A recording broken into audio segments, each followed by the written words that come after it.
Hey, hello friends. Welcome to my channel SAP SD and ABAP League Support.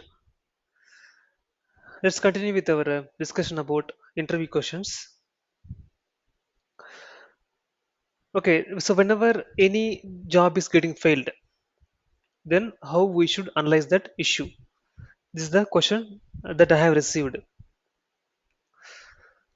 We know that in SM37 we can see the status of the job.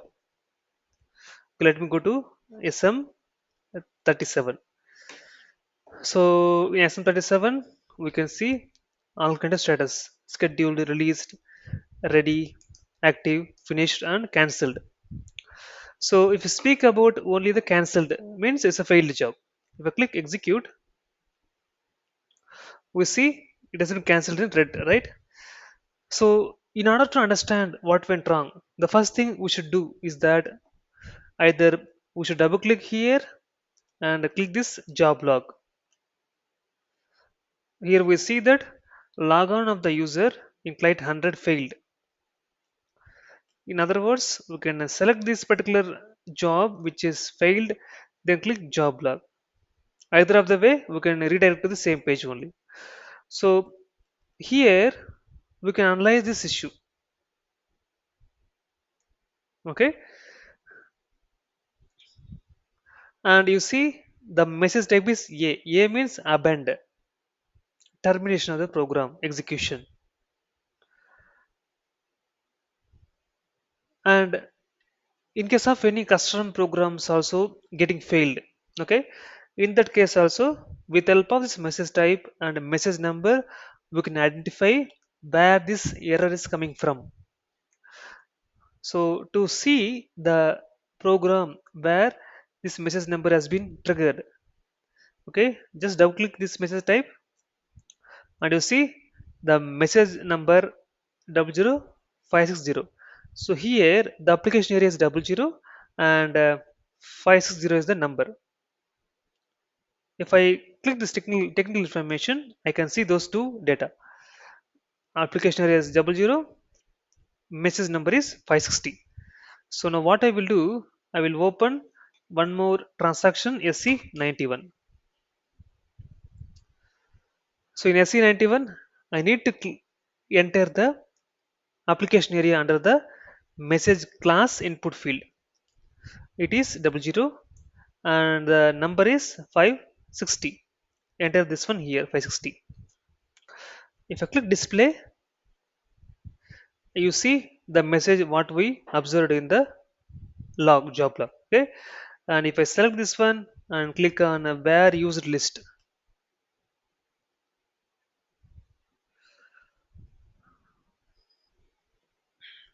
so here I will get an option to choose search this particular message from which object, program, function model, class, like this. Okay, this is the one way that we need to understand that issue, that is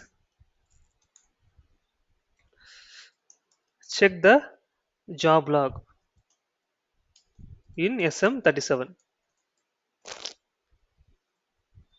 then get message number and application area, then open SC91 to understand where this message triggered from.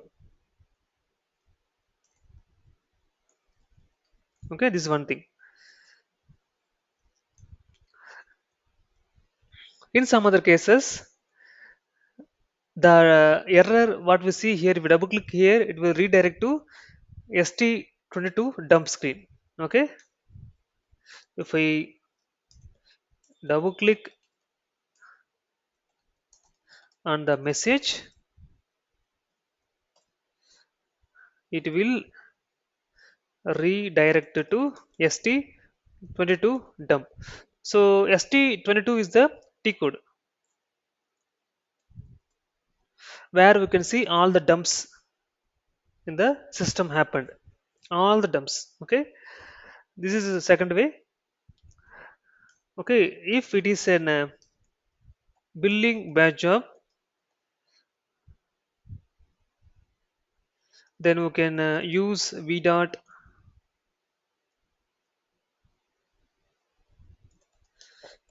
to analyze further. Anyways, this is not required here, but not down for your knowledge purpose. So these are the main two ways that we need to analyze the reason for the job failure. Okay, see, I am getting an option to select which program that I'm going to search these two things, message class and message number. Okay, fine then. This is one thing.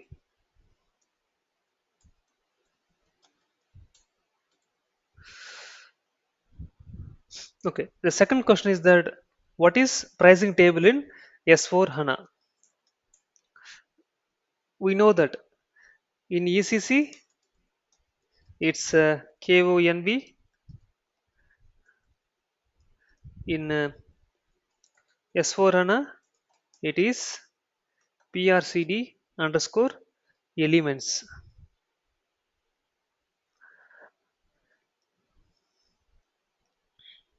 And next question is how to check the issue in failed IDocs. Okay, so to if any of the IDoc is failed, whether it might be an incoming IDoc or outbound IDoc, right? And how to analyze that issue? Okay, first thing is that we can open that IDoc in WE02 and understand the error message. By just looking at that message, if you understand what the issue means, that's well and good, no problem at all. But still, even after looking at the message, error message, still you will not understand or analyze why that IDAC has been failed. Means in this case, we can use the T code WE19. So in W19, we can give that IDAC which has been failed and they execute. Then we can try to process them. So let me open one IDAC now.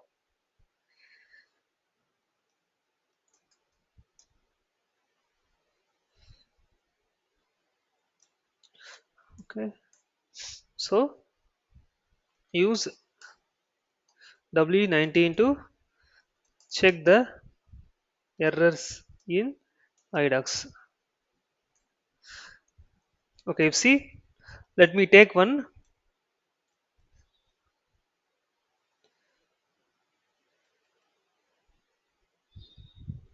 incoming IDoc which is failed with status 51. Okay, so if you want to check this error, I can double click this one and try to understand the error reason. If you understood means well and good. If not means then we should copy this IDoc number, then go to WE19 and execute. Okay, so how to analyze these issues in case of incoming at a failure case? Okay, if you click this inbound function model, so here we need to enter the function model for this IDoc. Then here we have three options are there: in background, in foreground, in foreground after error. In background means it will continuously process in the background only.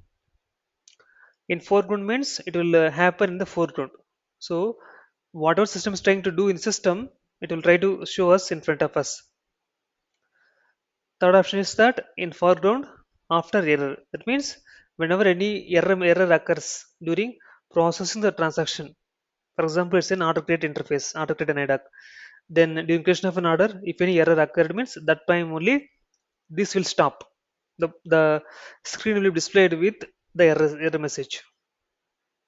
Okay, and if you select this call in debugging mode, and if you select any of this option means then debug mode will be turned on in case of this either of these options, right?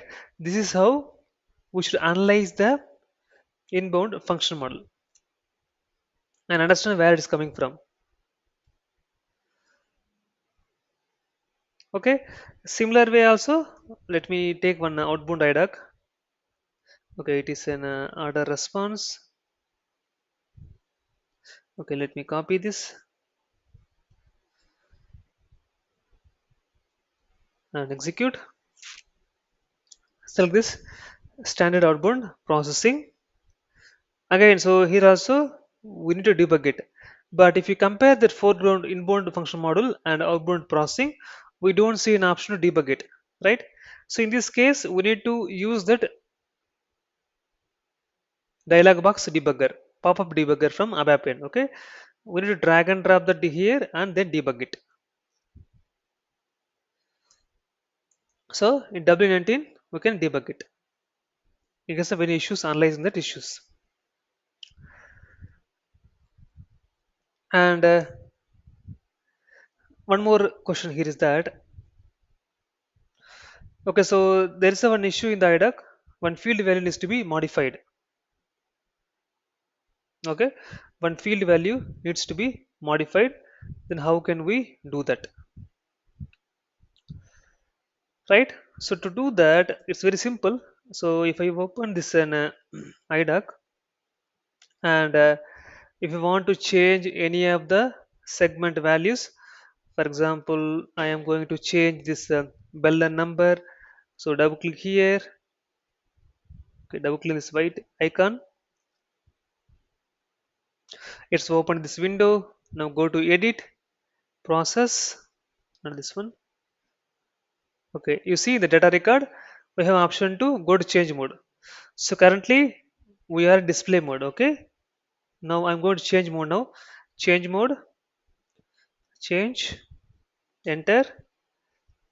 Okay. Now I will change the date. I'll make it the date as an 30th. Now I will save this. So assume that we have an issue in this segment only in the IDoc. Then we need to modify it like this. Then save this. Go back.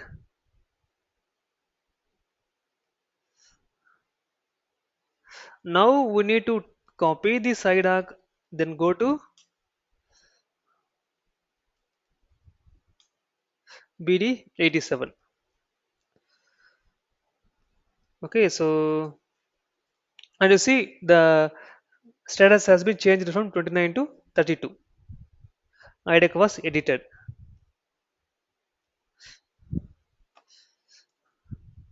Okay, change the required field in W02, then go to BD87. Okay, so in BD87, we can try to process this IDoc. Okay, BD87. Give this IDoc number, remove that changed on date, and execute. And okay, select this.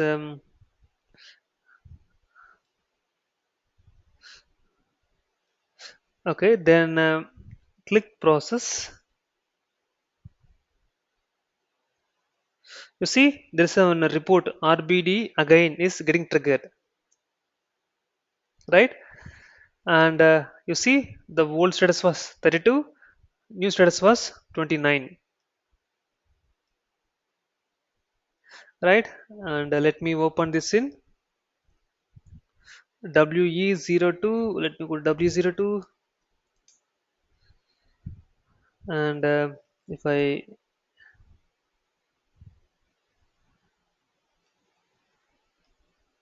execute, so over DRSP and hmm,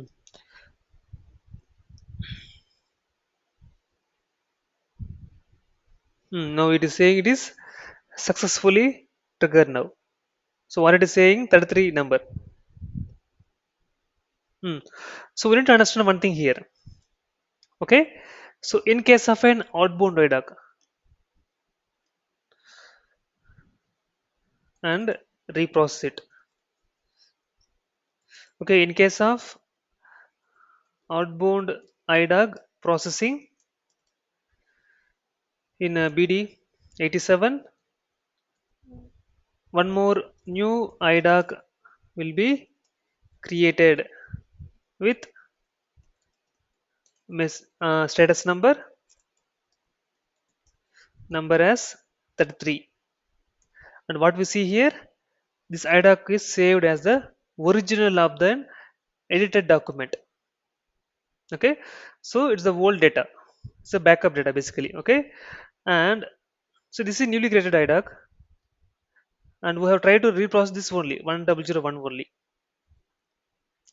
Existing will be reprocessed as it is, but the new one will be created with the old data. The new data in this one, and old data in the 33 status. And in case of an inbound IDoc processing in BD 87, one more new IDoc will be created with status 70.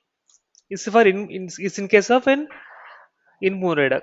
So remember this BD 87 will create one more new IDoc whenever we try to reprocess. In case of outbound, it's 33 message number. In case of inbound, it is 70. So note down these key things.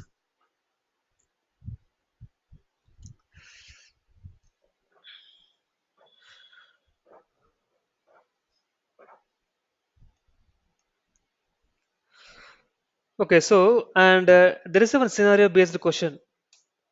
Okay, asked in the interview. So there's a requirement from business that in the invoice layout they want to print the invoice output type. Business want to print ship to customer address as well. So basically, in the invoice layout, we will be having the bill to party, sold to party, and payer details only, address details only. But ship to party, ship to customer information will be shared in the layout of the delivery only. Okay, that's not required in the invoice layout. But business wants to have that ship to customer address also in the invoice layout. So this is the requirement, and now we need to write a logic in the FS. So what logic we will maintain in the FS to fulfill this requirement? This is the scenario based question that we have received now. Okay, first thing is that, so let's write a logic now. Okay, the main logic. Okay, pass invoice number into, so we need to get the invoice sorry, uh, ship to customer number from the invoice, right? So pass invoice number into VBPA table, then retrieve ship to customer number, where PA PARVW equal to WE. WE means ship to customer. Okay, let me open the table now. SC 16N VBPA, and you see in PARVW field we need to pass the partner function. Yes, it is WE. Okay, that's one thing. Then pass this customer into KNA1 table, and retrieve address number, that is KNA1 ADRNR. Okay, so if I go to the KNA1 table, and if I execute this table, you can see there is a one field called ADRNR, that is address number. You see this one, address number. Okay, if I go back,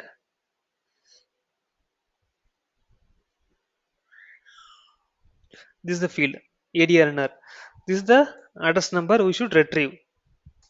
Then pass these information to ADRC table. So pass this address number into ADRC table. Okay, if I go to ADRC table, so I need to pass this data here only. and retrieve all the data. If I execute this one, I can see address number wise address. You see here name, name one, name two, city, postcode, everything I can get here. Okay, in ADRC table only we can get all the address details and retrieve address details. Okay, so if I want to retrieve email details, okay, email details means then pass this ADRNR to ADR6 table.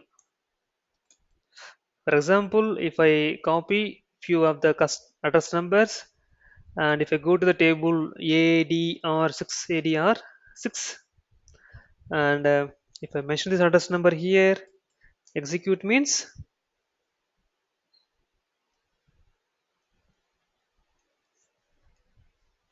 okay, as of now there is no data available here, but if I remove this and execute, you see that some entries will be there. You see here we have the email address maintained in this table only. So ADRC for the complete address retrieval and ADR6 for the retrieval of the email address. This is the main logic that we should add in the FS. Then only ABAP team will build the logic and retrieve the data and print in the layout. So here we have used four tables: VBPA, KNA1, ADRC, and ADR6.